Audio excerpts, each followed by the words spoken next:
No warm-up, no small talk. Straight at you, because what I am about to say matters. If you have been struggling to focus, if you sit down to do something important, and 20 minutes later you are watching videos about something you never even searched for, you need to hear this today. Not as motivation, as diagnosis. Because what is happening to you has an explanation, and the explanation changes everything. You are not broken. You are not weak. You do not have a short attention span by nature. You are not just like that. What you have is an untrained muscle being asked to lift weight it was never prepared for, in a world specifically engineered to make that lift feel impossible. Think about that for a moment. The apps you open every morning were built by teams of engineers, psychologists, and behavioral scientists whose entire job was to make sure you cannot put them down. They get paid based on how many seconds of your attention they can capture, and they are extraordinarily good at it. They have access to more data about your behavior than you have about yourself. They have been optimizing for your attention for years, and you have been going up against all of that with willpower alone. No wonder it feels like losing. No wonder the days blur into each other and you end up exhausted, behind, wondering where the hours went. But here is what changes everything, and I mean this completely. Focus is a trainable skill, not a gift, not a personality trait you either got or did not get. A skill. And like every skill, it responds to the right principles applied with the right consistency. That is exactly what this is. 6 principles. Not tips, not hacks, not productivity tricks. Principles. The kind that operate beneath the surface. The kind that do not just change what you do, they change how your brain works over time. Marcus Aurelius wrote, "You have power over your mind, not outside events. Realize this and you will find strength." He was not writing that for applause, he was writing it to remind himself, a man with every worldly distraction imaginable, wars to manage, an empire to run, a court full of people competing for his attention. And still, he had to fight every single day to guard his own mind. That tells you everything. If Marcus Aurelius needed this reminder, so do you. So do I. Welcome to Master Your Mind, the place where ancient philosophy becomes practical mental strength. 6 principles. Each one will land differently, and by the time we reach the end, you will look at your own attention in a completely new way. Let us begin. Principle 1. Your brain is not the enemy. Your environment is. When is the last time you sat down to do focused work and your phone stayed completely silent in another room for the entire session? Not minimized, not face down, not on vibrate, actually somewhere else. If that felt uncomfortable to even imagine, that discomfort is data. It is telling you something important about the relationship you have built, probably without realizing it, with your own attention. Here is what is actually happening inside your brain. You have an alerting system, what neuroscientists sometimes call the salience network. It was forged over hundreds of thousands of years of evolution. Its job is to notice change, movement, novelty, potential threat, and potential reward. It is fast, deeply automatic, and it operates almost entirely below your conscious awareness. Every notification sound, every red badge on an app, every scroll that loads something new, these are all lighting up that ancient system. Your brain is not misbehaving when it gets pulled away from your work. It is doing precisely what it evolved to do. The mismatch is that this system was built for a savanna, not a smartphone. It was built for a world where novelty meant danger or food. Now it fires every time someone likes a photo. Dr. Gloria Mark at UC Irvine spent years studying workplace interruptions, and what she found should change how you structure every working day. After a single interruption, one ping, one notification, one person saying your name, the average person takes more than 23 minutes to return to their original level of focus on the task they were doing. 23 minutes for one interruption. Now multiply that across your actual day. If you are interrupted just 6 times, and that is a conservative estimate for most people, that is potentially 2.5 hours of fractured, low-quality attention. 2.5 hours where you were technically working but not really working, present but not there. And at the end of the day, you cannot figure out why you feel exhausted but have not moved anything forward. Now you know why. This is not a character flaw. This is a design problem. And the moment you see it as a design problem, you stop beating yourself up and start solving it instead. That shift alone, from self-blame to strategy, is where real change begins. Here is the part most people overlook. Proximity matters even when the phone is silent.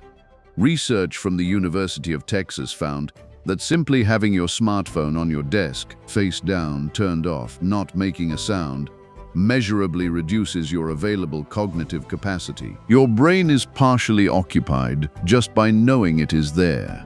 It is spending background energy resisting the urge to check it, even when you do not feel like you are thinking about it at all. The phone in the other room is not just a physical move, it is a neurological one. You are not just removing a distraction, you are freeing up the cognitive bandwidth that was quietly being consumed by its presence. Abraham Lincoln once said, "Give me 6 hours to chop down a tree, and I will spend the first 4 sharpening the axe." That principle applies directly here. Before you sit down to focus, your first job is to sharpen the environment. Remove what pulls. Reduce the friction between you and the work. Increase the friction between you and the distractions. The concrete moves are simple, and none of them require willpower. Put your phone in a different room, not flipped over, a different room. Close every browser tab that is not directly related to what you are doing. If you work from home, communicate to the people around you that a certain window of time is not interruptible.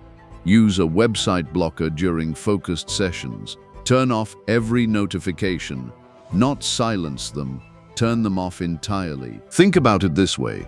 A surgeon does not walk into an operating room and just hope the environment cooperates. The room is sterile. The tools are arranged. Every unnecessary variable has been controlled before the procedure begins. The surgeon's only job in that room is the surgery. That level of environmental intentionality is exactly what your focused work deserves. Your work matters. Treat the space where you do it like it does. Your environment is constantly making decisions for you.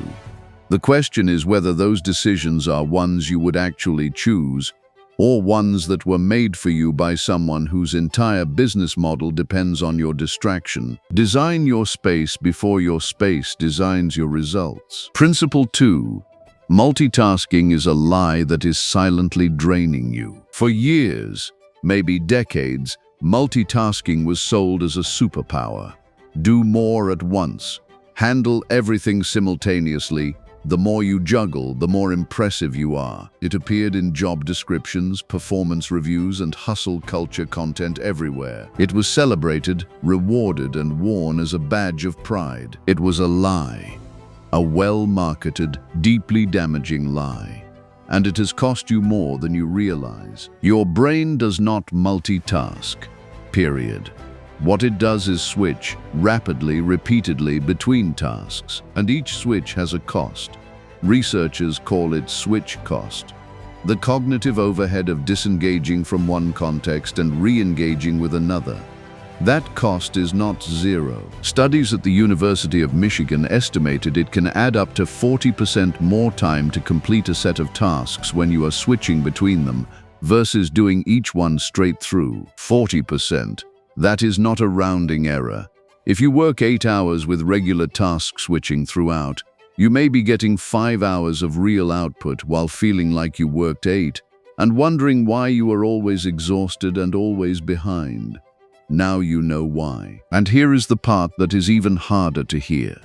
People who multitask the most tend to be the worst at it and tend to rate themselves as the best at it. The more you habitually split your attention, the harder it becomes to filter out irrelevance, to hold complex thoughts, to go deep on anything. You get fast at skimming the surface. You lose the capacity for depth. And depth, the ability to think hard about hard things for extended periods, is where all the real value gets created. It is where the breakthroughs happen. It is where the work you are actually proud of comes from. Think about the work in your life that has actually mattered. The work you are proud of. The problem solving, the creative thinking, the decisions that changed something. Was any of that done in 15-minute windows between notifications? Almost certainly not. It happened when you were locked in, when the rest of the world fell away and it was just you and the work. That state does not happen by accident. And it cannot happen when your attention is fractured. Bruce Lee said it simply. Concentration is the root of all the higher abilities in man. Not a helpful tool, root, meaning everything else grows from it or does not grow at all. Your creativity, your problem-solving capacity, your emotional intelligence, your ability to learn and retain, all of it is downstream of your ability to concentrate. You cannot optimize the branches if the root is starving. So what do you do instead? You work in what could be called singular focus windows. One task, one goal, one defined time block. Everything else is closed, not minimized, closed. You make a conscious agreement with yourself. For the next 45 minutes, this is the only thing that exists. If 45 minutes feels impossible, start with 25. Use a physical timer, not your phone timer, a physical one. When it goes off, take a real break, not check Instagram quickly, stand up. Walk, look out a window, drink water, let your brain decompress before you go again. Here is what will happen. The first few sessions will feel uncomfortable. Your brain will generate urgently seeming thoughts. It will try to convince you that right now, during your focus block, is the critical moment to check your email or remember that thing you forgot. That urgency is manufactured. It is your conditioned brain protesting the change. Push through it. By the third or fourth session, something shifts. The work starts pulling you in rather than pushing you away. Ideas connect, progress compounds. You finish a session and realize, without having checked your phone once, that you actually moved something forward that matters. The output you get from 90 minutes of singular focused work will outperform what most people produce in a full distracted workday. Not because you worked harder, because you worked whole. Principle 3. Train the return. The discipline nobody talks about. This is the one that separates people who read about focus from people who actually change. Pay close attention. Your mind will wander. I am not asking you to stop that. Nobody stops that. The most focused people on earth, meditators with decades of practice, elite performers, surgeons mid-operation, they all experience mind wandering. The brain drifts. That is not the problem. The problem, and the practice, is what happens next. Most people, when they notice their mind has drifted, do one of two things. They either chase the drift, follow that random thought about what they need to pick up at the store, which leads to their phone, which leads to 10 other things, or they get frustrated with themselves, feel like they have failed, and lose more time to self-criticism than they lost to the original distraction. Both of those responses cost you badly, and most people cycle through them without ever realizing there is a third option. William James, the father of American psychology, identified something over a century ago that still stands as one of the most important observations in the science of the mind. He wrote that the ability to voluntarily bring back a wandering attention over and over again is the very root of judgment, character, and will. Read that carefully. He was not saying do not wander. He was saying the practice is in the return, and he called it the root of character, not productivity. Character, will. The deepest parts of who you are as a person appear to be shaped by this one simple, repeatable act: noticing you have drifted and choosing to come back. Each time your mind drifts and you notice it, without drama, without self-blame, and you bring it back to the work, that is a repetition. That is literally your attention muscle contracting under load. And like every muscle, it gets stronger the more reps you give it. 10 returns in a session is 10 reps. 20 sessions over a month is hundreds of reps. Think about what that compounds into over a year. Harvard psychologists ran a study using an app that pinged thousands of participants at random moments throughout their days, asking 2 questions. What are you doing right now? And is your mind on it? The results were striking. People's minds were elsewhere about 47% of the time, nearly half of all waking hours. And mind wandering, the data showed, was consistently associated with lower reported well-being, regardless of what activity the person was doing. Let that land.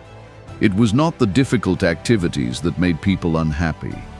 It was not boredom or stress or hard work.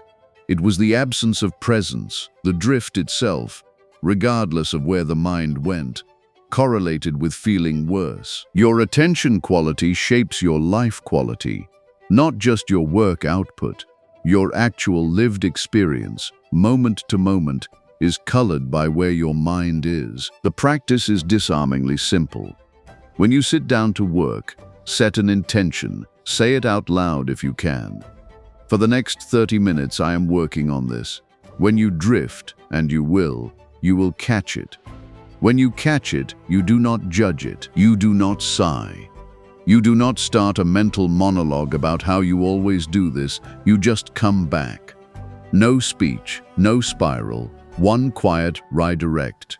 That is the entire practice. It sounds almost insultingly simple, but try it, genuinely, for 30 consecutive days, and then tell me your mind works the same way it did before.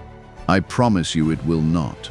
Because every return is a rep, and reps, done consistently, build something that no amount of intention alone can produce, a mind that is actually yours to direct. Principle 4.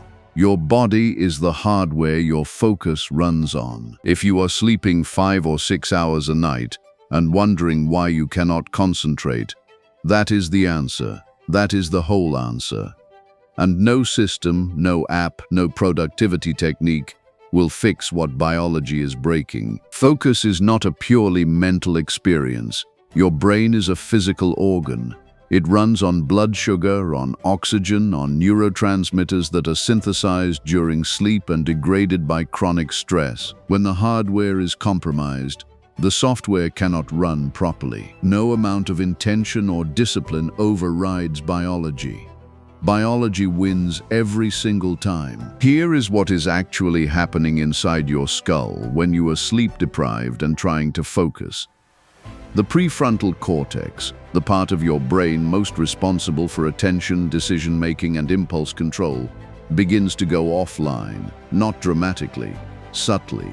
Your reaction time slows. Your ability to filter out irrelevant information weakens.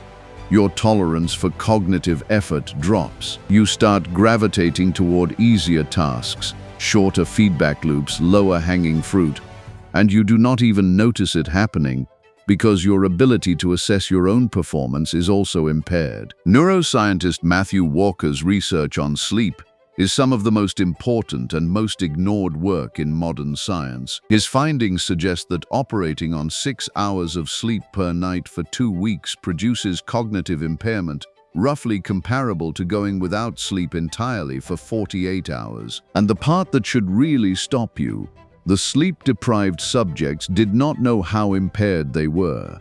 They rated their own performance as fine. They were not fine. You may be operating at 60% capacity, calling it a focus problem, downloading productivity apps, trying new planning systems, when what you actually need is 8 hours of sleep. That is the whole intervention. Everything else is decoration on top of a broken foundation. Epictetus said, "Take care of your body. It is the only place you have to live." A man who owned nothing, controlled nothing in his early life except his own mind and body, and still he understood this. He had every reason to neglect his physical self, to focus purely on mental and philosophical strength, and yet he knew the body is not separate from the mind. It is the container the mind lives in. If Epictetus prioritized this with nothing to his name, you have no excuse to neglect it with everything available to you. Beyond sleep, there is movement. Regular aerobic exercise appears to increase blood flow to the prefrontal cortex, the region most responsible for sustained attention, impulse control, and executive decision-making. You literally think more clearly, more sharply when your body is regularly in motion. Even a 20-minute walk before a focused work session can measurably improve the quality of your thinking during that session. Not after years of training, that session, that day. The effect is that immediate. And then there is chronic stress. Unmanaged, persistent stress floods your system with cortisol, which directly impairs the prefrontal cortex's ability to function. When you are constantly overextended, constantly running on empty, constantly grinding through exhaustion, you are chemically undermining your own ability to focus. The hustle culture narrative of pushing harder through depletion is not just wrong, it is physiologically backwards. You are not building capacity by ignoring your limits. You are eroding it. And nutrition. Your brain is roughly 2% of your body weight, but consumes about 20% of your caloric energy. It needs stable fuel, not spikes and crashes. Processed sugar creates exactly the kind of energy roller coaster that makes sustained attention nearly impossible. Real food, eaten at reasonable times, with adequate water, these are not wellness trends. They are operating conditions for the organ you are trying to improve. You can have the best systems in the world, the most carefully designed environment, the strongest intentions, and if you are chronically sleep-deprived, sedentary, and running on caffeine and stress, your focus ceiling is low, non-negotiably low. Protect the hardware. Everything else depends on it entirely. Principle 5. Stop deciding in the moment. Preload your intentions. Here is a pattern I want you to recognize in yourself. You sit down in the morning. You have a vague sense of what you should be doing. But instead of going straight to that thing, you check email first, just to see if anything urgent came in. Then a message catches your eye. Then you respond. Then you look at what you were doing before the email. Then something else surfaces. 2 hours pass. You have been busy the entire time. You have not moved anything forward that actually matters to you. Sound familiar? Most people would say yes, and most people would blame themselves for lack of discipline, lack of motivation, lack of focus. But that is the wrong diagnosis. This is not a motivation problem. It is a decision architecture problem. When you sit down without a clear, pre-made decision about what you are doing first, your brain defaults to whatever is easiest, most familiar, or most immediately rewarding. Email wins. Notifications win. Reactive tasks win. The things that actually matter, the deep, difficult, important work, get pushed to later. Later becomes tomorrow. Tomorrow becomes next week. Next week becomes the thing you are still not doing a year from now. There is a principle in behavioral research called decision fatigue. Your capacity to make high-quality decisions appears to diminish across the course of a day as you make more of them. Every time you decide what to work on next, you are spending cognitive energy that could have gone toward actually doing the work. By early afternoon, your brain is making lazier choices, defaulting to easier, lower-stakes tasks without you even realizing it.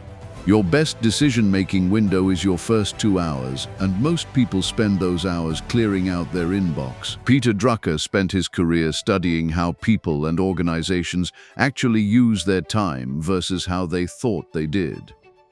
What he observed: what gets scheduled gets done. What gets left open gets swallowed. The gap between intention and output was almost always enormous. What looked like a busy, productive day was often a reactive maze, responding, adjusting, putting out fires, filling hours with activity that felt important but moved nothing essential forward. The fix is to make the important decisions before the day starts. When your mind is fresh, before the inbox opens, before anyone else's urgency has a chance to colonize your agenda, the night before, or first thing in the morning before you touch anything else.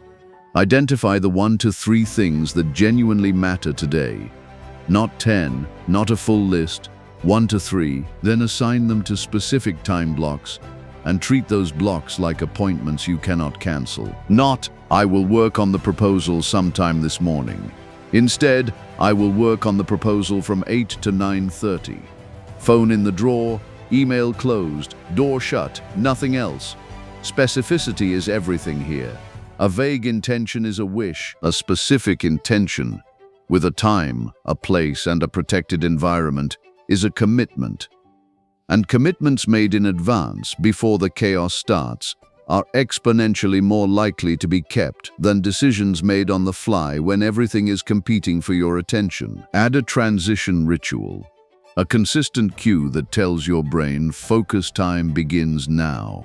Make a specific drink, clear your desk deliberately, put on a specific instrumental playlist, or choose deliberate silence. The ritual itself matters less than the consistency of it. Over weeks and months, that cue becomes a trigger. Your brain begins associating it with the focused state. Getting into deep work stops being a battle and starts being a switch you flip. There is an enormous difference between a day that flexes around a clear intention and a day that never had one. One of those days ends with progress, the other ends with exhaustion and a vague sense of having been very busy while accomplishing very little. You deserve days that end with progress. Build them the night before. Before we reach the 6th and final principle, I want to pause here for a moment. We have covered 5 principles so far, each one addressing a different layer of the focus problem.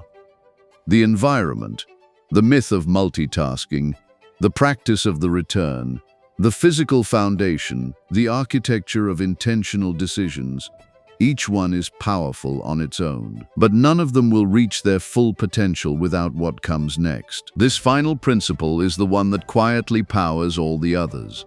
It is the one most people are not expecting to be on this list. And it may be the most important of the 6. Principle 6, learn to sit in the fire. Boredom is where focus is forged. We have eliminated boredom from our lives almost completely. Think about every idle moment in your day. Waiting for coffee to brew, phone out, red light, podcast on. Walking to the mailbox, earbuds in. Lying in bed before sleep, screen on. We have filled every gap, every pause, every second of potential quiet. And we think it is harmless. Just filling dead time. It is not harmless. It may be one of the most significant things quietly working against your ability to focus. And almost nobody is naming it for what it is. Here is the mechanism. Every time you reach for stimulation the moment you feel unstimulated, you are training your brain to expect constant input. You are conditioning it to find the baseline, the normal, slow, unrewarding pace of real work and real thinking, unbearably dull. And then when you sit down to do the hard thing, your brain fires resistance signals because the task is not delivering dopamine fast enough to compete with everything else it has been conditioned to expect. You did not develop a short attention span. You trained one. By never practicing the alternative, every time you chose stimulation over stillness, you reinforced the wiring, day after day, week after week, until sitting quietly with one thing for 30 minutes feels almost physically uncomfortable. That discomfort is reversible, but you have to be willing to feel it first. Marcus Aurelius wrote something in his Meditations that has stayed with thinkers for nearly 2,000 years. Nowhere can man find a quieter or more untroubled retreat than in his own soul. 2,000 years ago, no smartphones, no notifications, no algorithm designed to hijack your dopamine system, and he still had to remind himself to go inward, to seek the quiet inside himself rather than the noise outside. That tells you something profound. The pull toward distraction is not a modern invention. It is a human condition. What is modern is just how aggressively it has been weaponized against you. The practice is uncomfortable but disarmingly simple. Deliberately allow yourself to be bored. Leave the podcast off on your morning walk. Just walk. Sit at your desk for 5 minutes before you start. No phone, no music, no input. Just let your mind settle like sediment in a glass of water coming to rest. When you are waiting somewhere, just wait. Do not fill it. Let the restlessness rise. Let it peak. And then, if you hold it long enough, watch it pass. That passing, that moment when the resistance fades and a quieter, more focused state begins to emerge, that is what you are training for. That state is where your best thinking lives. It does not show up on demand. You have to earn it by sitting through the discomfort that comes before it. And what happens in those quiet spaces is not nothing. Research on what neuroscientists call the default mode network, the brain activity that occurs during rest and apparent mind wandering, suggests it is deeply connected to creative thinking, memory consolidation, and the integration of complex ideas. The brain during stillness is not idle. It is sorting, connecting, building, processing things it simply cannot process while you are actively feeding it content. Some of your best ideas will not arrive when you are grinding. They will arrive in the quiet moments after. In the shower, on the walk, in the 5 minutes of silence before sleep. The Stoics called this kind of inner retreat a practice, not an accident. Marcus went there deliberately, daily, even in the middle of running an empire. There is also something important about what sustained stillness teaches you emotionally. It teaches you that discomfort does not have to be immediately escaped, that not every moment needs to be filled, that you are capable of being present with something slow and unrewarding long enough for it to become rewarding.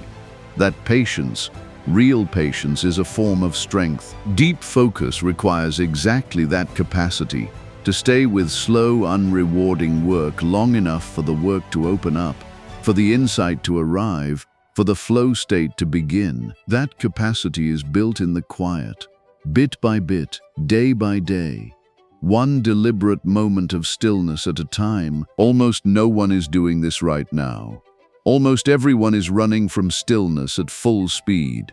That means the person who learns to sit in it, to hold it without flinching, without reaching, has access to a kind of focused depth that is becoming genuinely rare. That person can be you, starting the next time you feel the urge to reach for your phone and choose not to. The 6 principles as a system. 6 principles.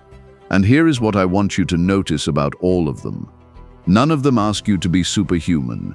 None of them require a perfect morning routine, unlimited willpower, or a complete overhaul of your life starting tomorrow. Every single one works with how your brain actually functions, not against it. They respect your biology. They work inside the reality of a distracted world, rather than pretending that world does not exist. The first principle: your environment is a choice, one that most people never consciously make. Start making it deliberately. Build a space that works for you, not against you. Watch what becomes possible when the friction of distraction is removed. The second principle: the whole version of you, undivided, fully present, locked in, outperforms the split version every single time. Singular focus is not a limitation. It is the most powerful multiplier available to you. The third principle: your attention will drift. It always will. Stop treating that as failure. The return is the discipline. The return is the repetition. Do it 1,000 times and watch what your mind becomes. The fourth principle: your body is not a vehicle for your brain. It is part of your brain. Sleep like your focus depends on it, because it does. Move your body, feed it real fuel, protect it from chronic stress. The hardware sets the ceiling for everything else. The fifth principle: decisions made under pressure in the middle of a chaotic day are your weakest decisions. Preload your intentions before the noise starts, and you will stop spending your best hours on other people's emergencies. The sixth principle, the one that quietly powers all the others: make peace with stillness. Learn to be bored without escaping it. Sit in the discomfort long enough to come out the other side. Because deep focus, the kind that builds real things, produces real work, creates real meaning, lives in the space most people are too restless to enter. Here is what is certain.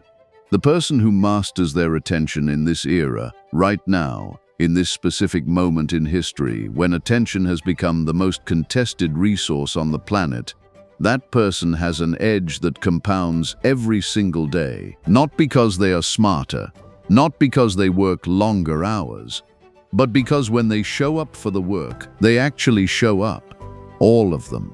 Every time. That is rare. That is valuable. That is entirely learnable. You do not have to implement all 6 of these tomorrow.